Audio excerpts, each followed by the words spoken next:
Salut à tous et bienvenue dans la troisième partie de notre TP sur l'organisation d'un site e-commerce sur Symfony 7. Dans cette troisième partie, nous allons entamer avec la partie authentification dont on va mettre en place le formulaire d'inscription, donc ce qui va permettre aux clients de notre boutique de pouvoir s'inscrire directement dans notre plateforme. À ça aussi, on va aussi mettre en place le formulaire de connexion. Donc, on va récupérer l'adresse email de l'utilisateur ainsi que le mot de passe pour pouvoir connecter l'utilisateur. Donc, ici, c'est ce que nous avons, durant la vidéo précédente, nous avons créé la base de données. Donc, tout cela sera enregistré au niveau de la base de données. Donc, on aura une table user dans laquelle va stocker nos informations au niveau de la base de données. Et comme nous travaillons sur un framework, Symfony nous offre un bundle donc, qui est particulier, donc qui gère tout ce qui est authentification dans Symfony. Donc, ce bundle a pour nom Security. Donc, si vous tapez Security Symfony au niveau de votre moteur de recherche, vous allez tomber sur cette page que voilà, que si on ouvre, vous aurez ici toute la documentation. Donc, ce que je vous indique dans la vidéo, c'est pas, je n'invente rien. Donc, vous pouvez toujours consulter la documentation au niveau de la page de documentation. Donc, c'est en fait ce bundle qui gère tout ce qui est authentification, le système d'authentification sur Symfony. Donc, pour l'installer, ça s'installe à partir de cette commande. Maintenant, on va revenir sur notre projet. Donc, ici, l'avantage que nous avons, c'est que nous n'avons plus à installer ce bundle parce qu'il a été embarqué directement dans notre projet. Donc, pendant l'installation. Donc, avec Web App, donc ça embarque cela. Donc, vous pouvez toujours retrouver cela au niveau du fichier composer.json. Donc, si vous recherchez cela très bien, vous allez retrouver ici Symfony au niveau des dépendances qui sont installées. Vous allez retrouver cela dans requis. Vous allez retrouver Symfony Security Bundle. Donc, la version qui a été installée, qui est dans notre projet, c'est la version 7.0. Donc, voilà. Donc, cette version de Security Bundle que nous allons exploiter pour mettre en place notre système d'authentification. Donc, sans plus tarder, vu que notre application pour l'instant n'ouvre que la page d'accueil du Symfony, donc on va déjà dans un premier temps transformer ce comportement. Donc, en créant par exemple le chemin de la page d'accueil, donc en créant le contrôleur qui va gérer la page d'accueil. Donc, pour créer un contrôleur comme j'avais indiqué dans l'autre partie, donc le contrôleur se crée à partir de la commande Symfony. Donc, on va créer le contrôleur qui va gérer la page d'accueil. Se crée à partir de la commande Symfony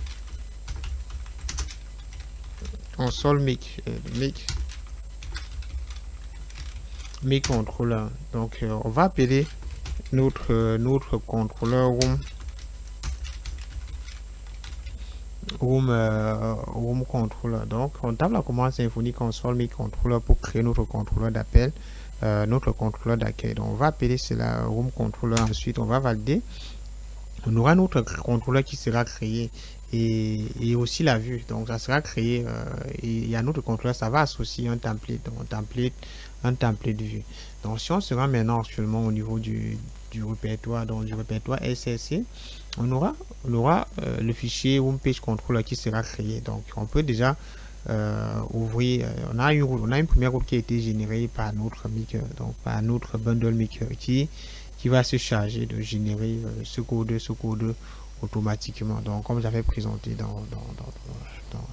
dans l'autre partie de la formation. Donc, cela est géré par Maker. Donc, on a ceci, on a notre contrôleur d'accueil qui est Home. Donc, on va configurer ce contrôleur comme étant la page d'accueil. Donc, on va juste laisser un seul slash comme ça en rechargeant, c'est-à-dire en lançant l'application. En lançant l'application, ça va plutôt ouvrir ce contrôleur d'accueil. Donc, on va revenir là, on va enregistrer. Et si on revient là maintenant et qu'on actualise comme la page d'accueil est déjà configurée, donc on va automatiquement ouvrir notre contrôleur de la page d'accueil que voici. Donc qui fonctionne très bien. Maintenant, on va maintenant continuer avec la création de notre système d'authentification. Donc, pour créer un système d'authentification sur Symfony, Symfony déjà le bundle maker met à notre disposition la commande Symfony console make user, donc qui va permettre de créer le système d'authentification. Donc, on va déjà commencer. On va lancer la commande Symfony console make user et puis on exécute. En lançant cela, on va demander le nom qui sera utilisé comme le nom de la classe entité.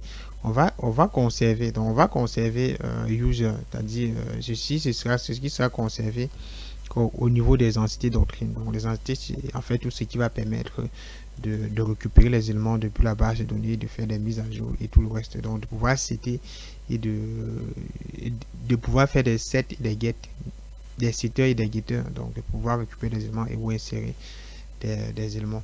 Donc là, on demande le nom de la classe qui sera utilisée comme entité.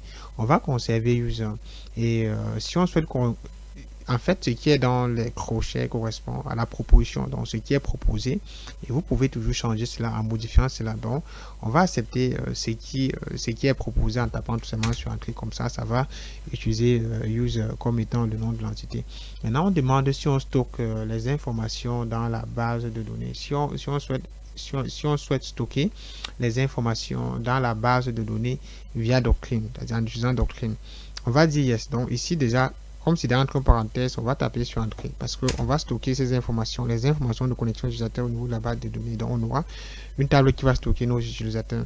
Maintenant, on demande si la propriété qui sera utilisée comme le username, donc comme étant c'est-à-dire, en fait, ce qu'on demande ici, c'est la propriété que l'utilisateur va devoir utiliser pour pouvoir se connecter.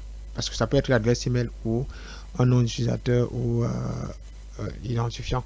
Dans notre cas, on va utiliser l'adresse email pour pouvoir connecter nos utilisateurs. Maintenant, ici, on demande si on souhaite hacher les mots de passe. Donc, avant de stocker au niveau de la base de données, donc on va hacher les mots de passe. Et dans la plupart des cas, je vous conseille d'acheter le mot de passe parce que voilà, imaginez-vous un cas où je sais pas, où un pirate arrive à accéder au niveau de votre base de données et récupère le mot de passe. Donc il peut récupérer le mot de passe et puis revenir dans le site et se connecter avec. Donc dans la plupart des cas, donc généralement on conseille de hacher le mot de passe avant de stocker au niveau de la base de données. Comme ça, si quelqu'un arrive à accéder au niveau du gestionnaire de base de données à votre insu, il aura les noms d'utilisateurs, mais au niveau des mots de passe, il n'aura que le hash des mots de passe.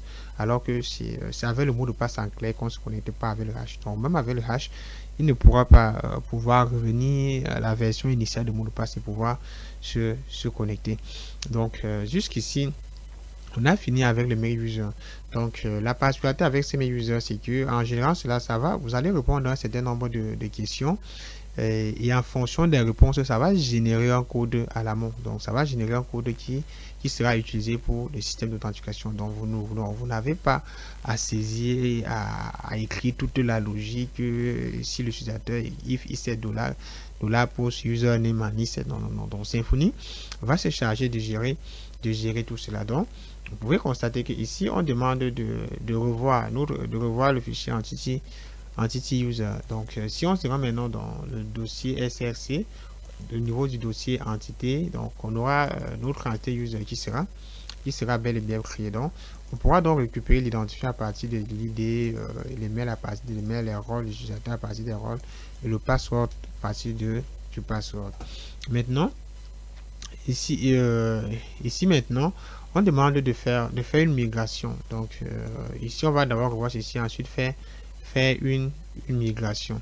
Maintenant, ici en fait, les migrations sur Symfony, ça va permettre de pouvoir générer le code qui va permettre de créer nos différentes tables donc au niveau de notre base de données. Donc on n'ira pas créer les tables à la main. Donc les migrations vont se charger de cela et les migrations seront générées à partir de l'entité. Donc c'est justement cela le rôle le rôle principal des entités doctrines. Donc tout sera généré. Donc les tables seront générées avec cela. Dans notre make user, ça crée une entité et ça va donc se servir on va utiliser cette entité pour pouvoir déjà créer les migrations qui vont créer la table. Donc avec aussi ces éléments des entités, vous avez par exemple les mails, on va get des mails. On pourra donc récupérer par la souris que on va se servir de ces éléments pour pouvoir récupérer les éléments depuis la base de données. Maintenant, on va créer la migration. La migration se crée à partir de la commande Symfony.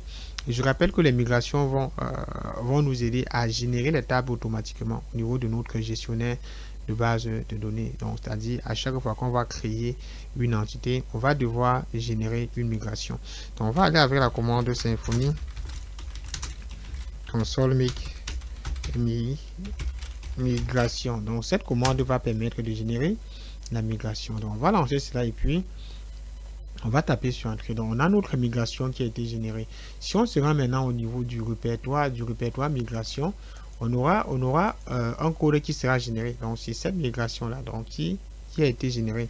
Si on essaie un peu d'explorer cela, vous pouvez constater ici qu'on a un code qui permet déjà de créer une table. Donc, on a créé table user et on a les différents éléments, les différents champs. Donc, de notre champ user, on a d'abord l'identifiant, on a les mails, ensuite, on a rôle et ainsi de suite. Donc, c'est ces migrations qui vont permettre de pouvoir générer nos tables de la base de données. Maintenant, pour lancer l'exécution de la migration, donc pour créer donc la migration, on passe par la commande. Donc, si on se rend au niveau de notre base de données qu'on a créée pendant la vidéo précédente, donc si on se rend là, donc pour mener exécuter la migration, donc permettre de lancer ce code là, donc pour que ça puisse créer automatiquement la table, on passe par la commande Symfony console doctrine migration migrée. Donc c'est Doctrine qui va se charger de cela. Et Doctrine sur Symfony, c'est un composant, donc c'est un bundle qui va gérer tout ce qui est connexion à la base de données. Donc en l'installant, ça l'installe automatiquement. Donc vous pouvez retrouver cela au niveau du fichier composer.json. Donc on va aller avec la commande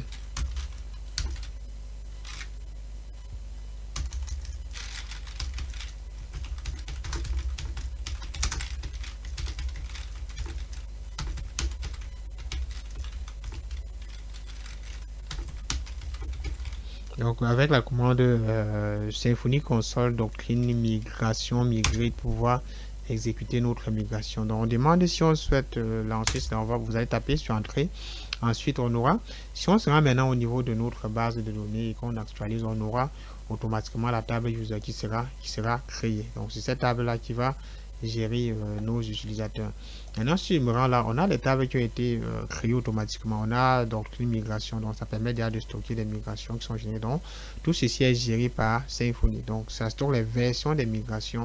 Donc ici, ça ne nous concerne pas, ainsi que Messenger, parce qu'il y a aussi, on verra.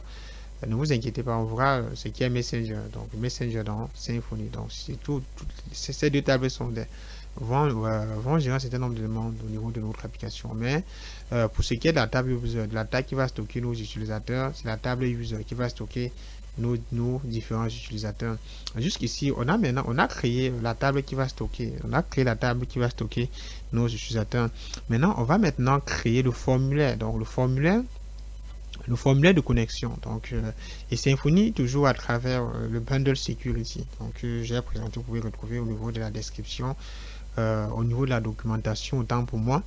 Ce bundle met aussi en possibilité, donc Symfony aussi donne aussi la possibilité de pouvoir générer le formulaire de connexion à partir d'une commande. Donc, ici, l'avantage qu'on a, c'est que juste on a déjà un certain code qui sera généré. On a le code qui sera généré automatiquement. Donc c'est cela qui facilite grandement le travail quand on travaille avec un framework. Donc on a un certain nombre de choses qui se génèrent automatiquement.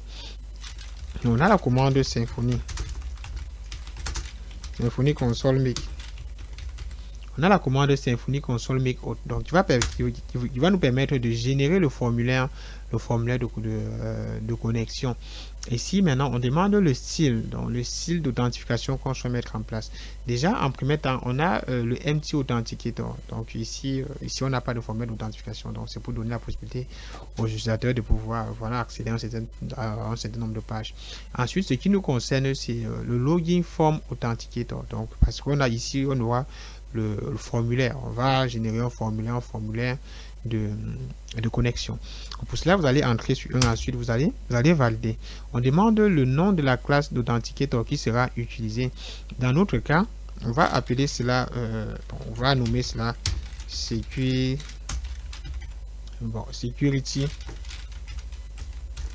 Authenticator.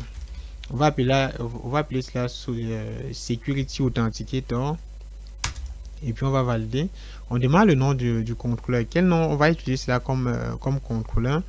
On va appeler notre contrôleur Security Controller. Donc on va seulement taper sur Entrée pour que ça conserve ce qui est entre crochets. Maintenant on demande est-ce qu'on souhaite générer la route de déconnexion. Donc do you want to generate logout URL. Donc est-ce qu'on souhaite générer la route, c'est-à-dire le lien de déconnexion. Donc on va générer cela comme ça. On pourra associer cette URL au niveau de notre menu pour permettre à nos utilisateurs de pouvoir se déconnecter.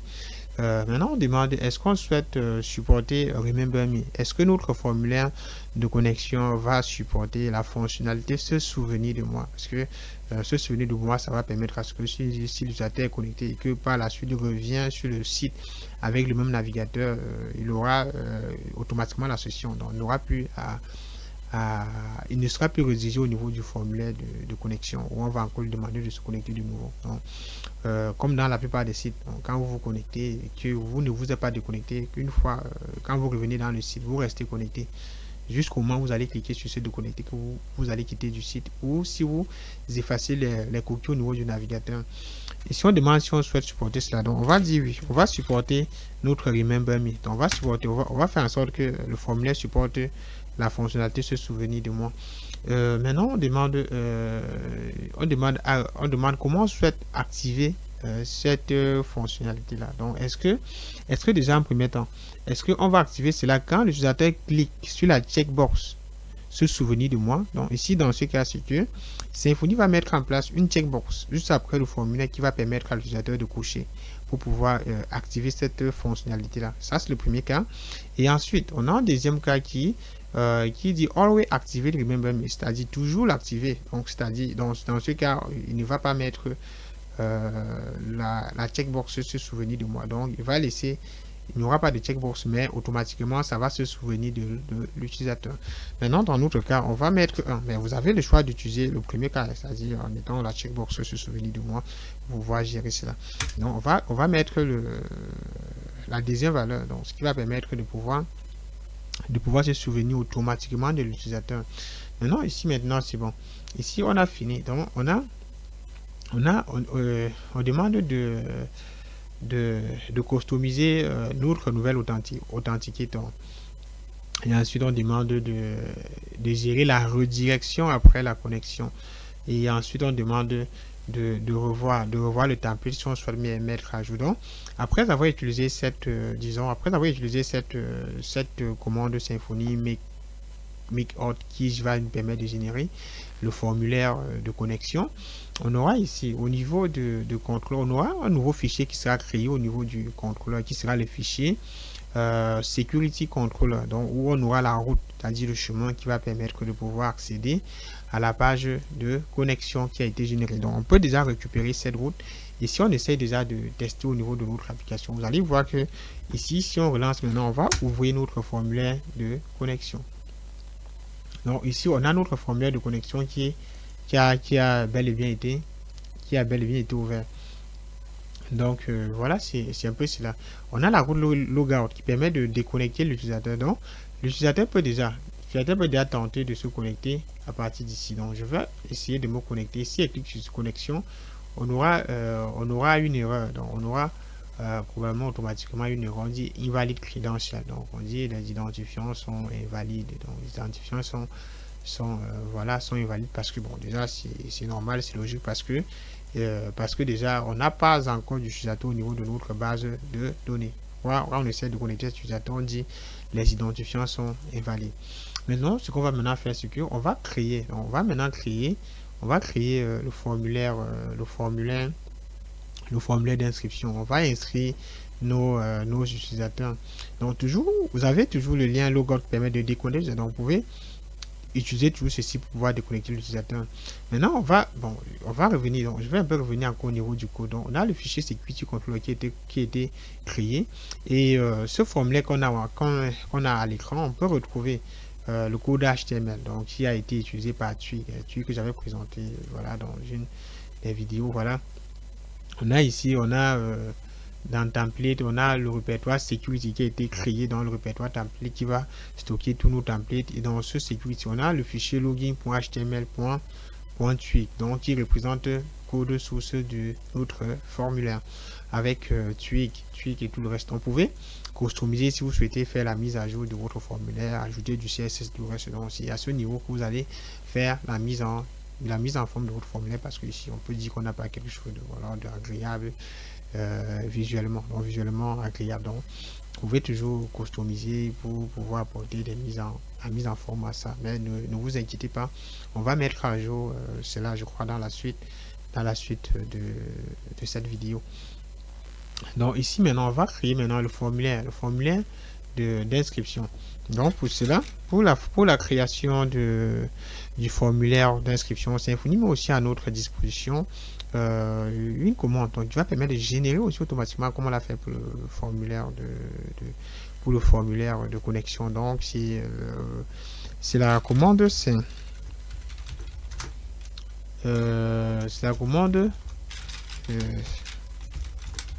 Symfony console make registration form. Donc vous allez taper make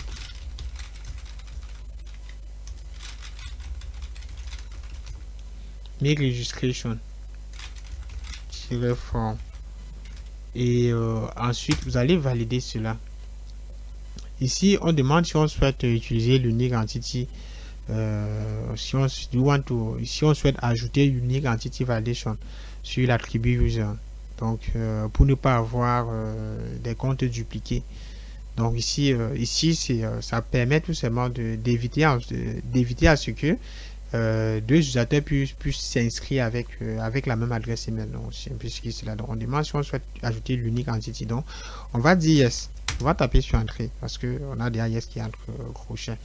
Maintenant ici on demande si on souhaite envoyer l'email de vérification après l'inscription.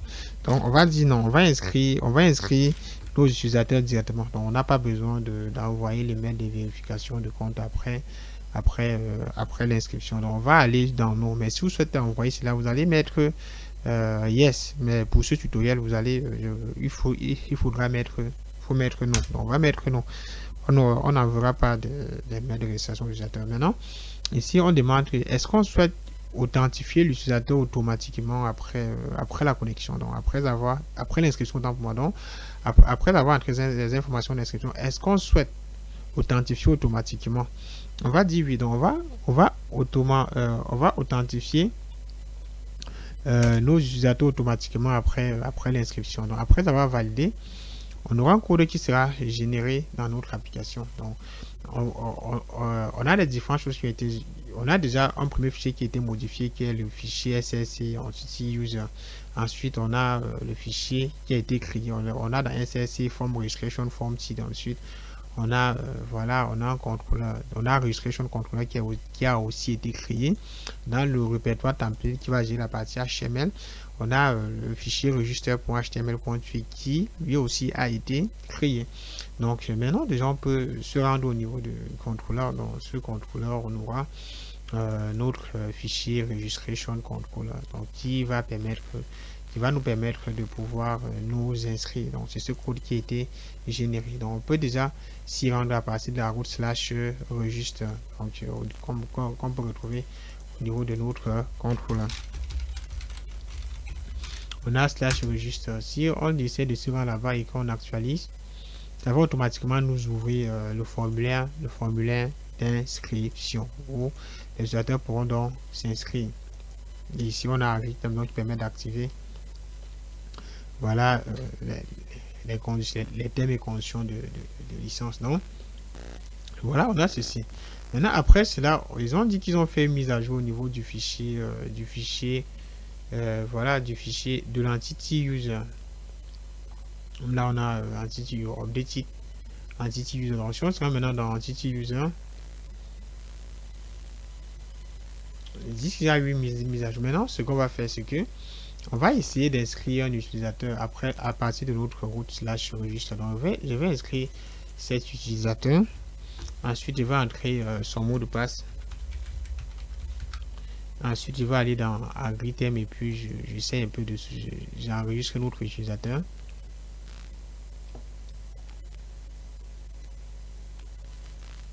J'enregistre notre utilisateur. Après cela, si je me rends maintenant à ce niveau-ci, au niveau de profiler. Donc, ici, vous avez, si vous souvenez, ici, là, vous avez profiler. Donc, profiler, c'est la debug bar. Donc, ça va permettre de voir un certain nombre d'actions au niveau de l'application. Si on vient là, on peut constater qu'on a bien l'utilisateur qui a bel et bien été authentifié. Donc, qui a bel et bien été authentifié. Donc, jusqu'ici, notre système, ça fonctionne parfaitement. Donc, on a mis en place le formulaire d'inscription et le formulaire de connexion. Maintenant, si je me rends maintenant au niveau de notre base de données que j'essaie d'actualiser, on aura cet utilisateur qui voilà, qui s'est bien inscrit. Donc avec voilà, avec un mot de passe qui a bel et bien été haché. Donc rappelez-vous bien, donc comme je disais sur Symfony, c'est le bundle security qui gère tout ce système là. Donc jusqu'ici déjà, c'est bon, on a notre formulaire qui voilà, qui fonctionne bien. Et ensuite, ce qu'on va maintenant faire, c'est que on va faire une redirection, c'est-à-dire après l'inscription, ce qu'on va faire, c'est qu'on va rediriger nos utilisateurs au niveau, après la connexion, autant pour moi, on va rediriger nos utilisateurs au niveau de la page, d'accueil. Et pour cela, on va se rendre dans, vous avez un fichier qui est dans SSC. Dans SSC, vous avez un répertoire security. Dans Security, vous avez notre fichier qu'on avait généré pendant la création, après l'exécution de la commande Symfony console user. Vous avez ces fichiers et dans cela, vous pouvez gérer la redirection à partir d'ici. Donc, on peut déjà décommenter cette ligne-ci. Décommenter.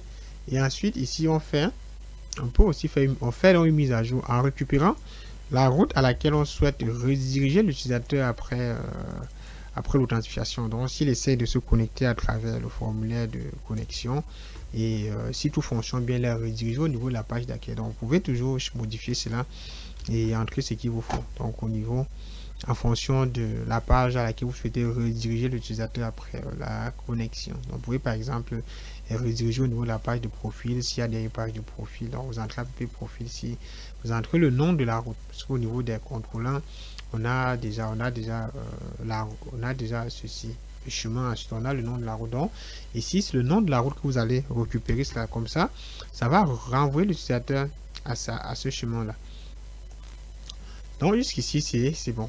Ici, c'est bon. Donc, on va déjà essayer de tester. Si je reviens là de nouveau, si j'essaie de déconnecter l'utilisateur, rappelez-vous bien, on va déconnecter l'utilisateur à partir de la route logout. Ici, comme on pouvait retrouver dans Security, on avait login, on avait logout qui permettait de déconnecter l'utilisateur. Si on revient là maintenant et que on essaye de valider, vous pouvez constater que là on a bien déconnecté l'utilisateur et puis on est redirigé au niveau de la page d'accueil de notre application. Jusqu'ici, ici on a aucun utilisateur qui est connecté, donc on peut maintenant essayer de connecter notre utilisateur en se rendant dans la route slash login. Ça va permettre de tester notre formulaire de connexion. Donc si j'entre un nom d'utilisateur, si j'entre un utilisateur qui existe avec un faux mot de passe, on a invalid credential, c'est-à-dire identifiant invalide. Maintenant si j'entre le bon mot de passe,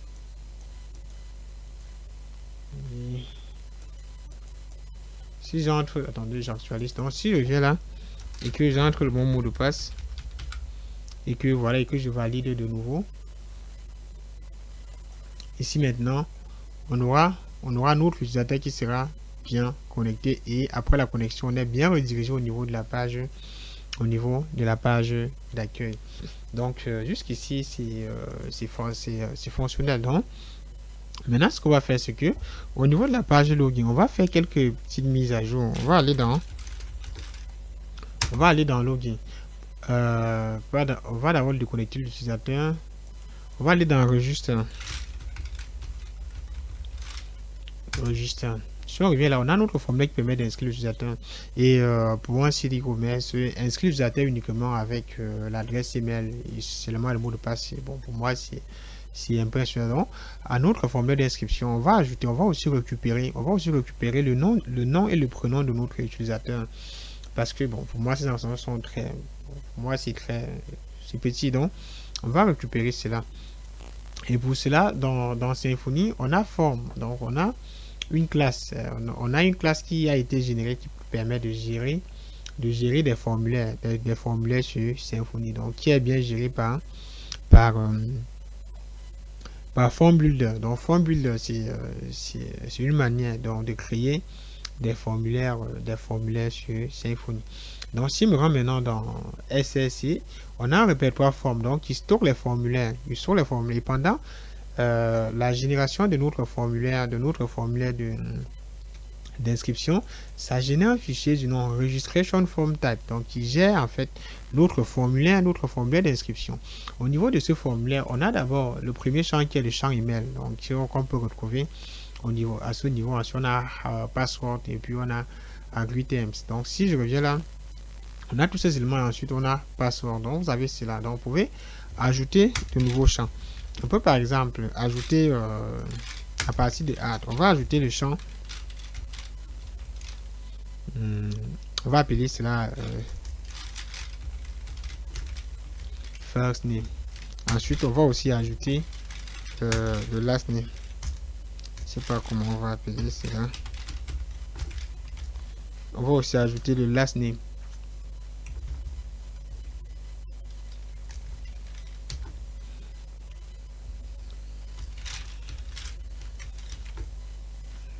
Jusqu'ici c'est bon. Si j'enregistre maintenant et que je reviens au niveau de mon formulaire, j'aurai deux nouveaux champs. Si j'actualise maintenant, on aura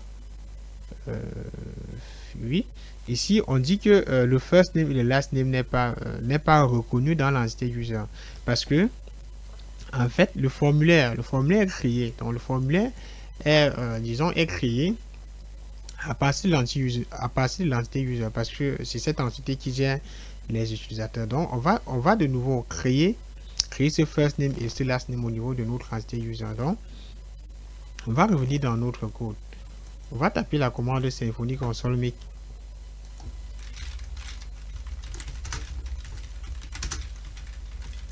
Symfony console make entity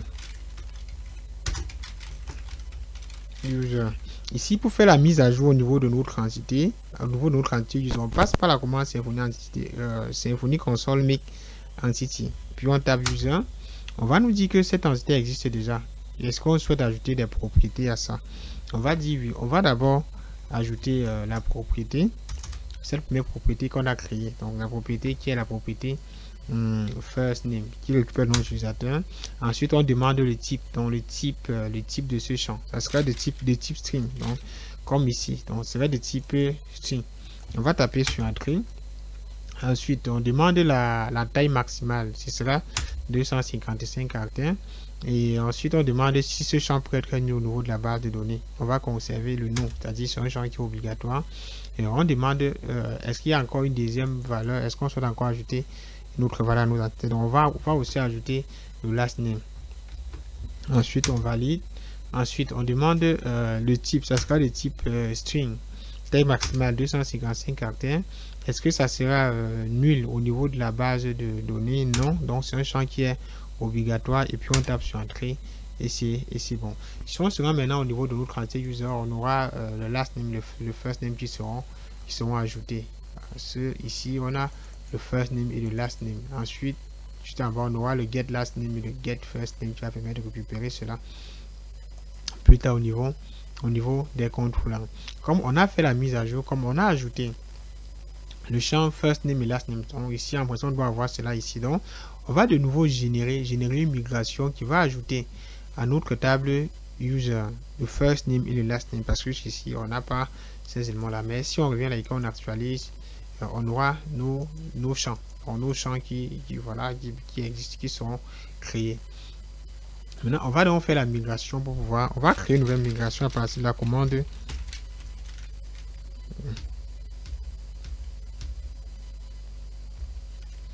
Symfony console migration pour générer une nouvelle migration. Après cela, on va aussi faire une commande Symfony console doctrine migration migrate pour exécuter la migration. Vous allez taper et puis vous allez exécuter. Et voilà, on demande si on se vous allez taper sur entrée et puis là c'est bon.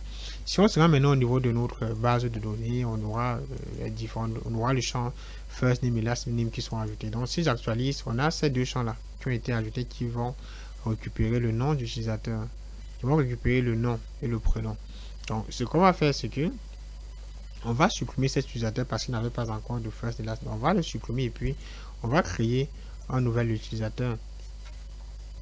Je vais revenir là de nouveau et ensuite je vais inscrire un nouvel utilisateur. La même adresse email, ensuite bon, le nom, le prénom, je vais vous renseigner le nom, vous renseigner le prénom et puis ici on valide.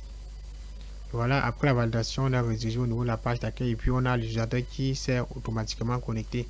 Maintenant, si on va au niveau de la base de données et que j'actualise, j'aurai mon utilisateur. Donc voilà, vous savez, on a un système qui est fonctionnel. Donc maintenant on peut juste, si on se rend maintenant dans registre, on a ceci. Donc on a le bouton, on a par exemple le bouton qui vient après le first name. Donc on va faire une petite modification, ce qui permettra à ce que le bouton soit décalé au fond. Et pour cela, le code du formulaire est au niveau, de registration. Donc dans template, vous rendez dans template, ensuite vous avez registration. Donc dans cela, vous avez register.html.tue qui est le fichier tue qui gère le formulaire. Donc ici on a bien le formulaire email, ensuite on a le password, ensuite le reste. Donc on va ajouter le first name. Vous allez récupérer cela. On va ajouter à ça le first name avant le password. Ensuite on va coller tout ceci ici, voilà. Ensuite ici au lieu d'email, on va plutôt entrer si on se rend dans registration tab, donc on va plutôt récupérer le first name. Là ensuite on a aussi le last name. Donc, vous allez tout simplement récupérer ces éléments et puis vous allez revenir là modifier. Donc et ceci c'est lié au formulaire et Formrow c'est une fonction qui permet de créer des formulaires à partir de la classe de formulaire, la classe form qui est gérée par Symfony. Donc jusqu'ici on va beaucoup plus entrer en détail dans la formation. Donc c'est après avoir créé 2, 3, 4 formulaires que vous allez beaucoup plus mieux comprendre. Donc jusqu'ici c'est bon. Donc je vais faire cela, ensuite je vais enregistrer ce lien là de nouveau et que j'actualise. Donc on a nos éléments qui ont été décalés. Donc ici on va arrêter ici pour cette vidéo. Donc où on a vu comment créer le formulaire d'inscription, le formulaire de connexion utilisateur. Donc les utilisateurs peuvent déjà s'inscrire dans notre application et peuvent aussi se déconnecter. Si on a un utilisateur qui est connecté, vous pouvez vous servir de profiler, donc de la debug pour pouvoir déconnecter. Vous avez action logout, vous pouvez tout le déconnecter à partir d'ici ou à partir de la route /logout. Donc ici on a on a couvert formulaire d'inscription, formulaire de connexion dont les utilisateurs de notre site pourront déjà s'inscrire. Dans la prochaine partie, on va mettre en forme ce formulaire et puis on va générer la route de la page de profil. Donc voilà ce qu'on verra dans la suite de de cette vidéo. Donc c'était un immense plaisir pour moi d'enregistrer cette vidéo. Si vous avez des préoccupations, si vous avez des commentaires, si vous avez des questions surtout, n'hésitez pas de les laisser en commentaire. Donc n'hésitez pas à les répondre. Donc, et n'oubliez pas de liker si ce n'est pas encore le cas et vous abonner si ce n'est pas encore le cas. Sur ce, on se retrouve dans la prochaine partie.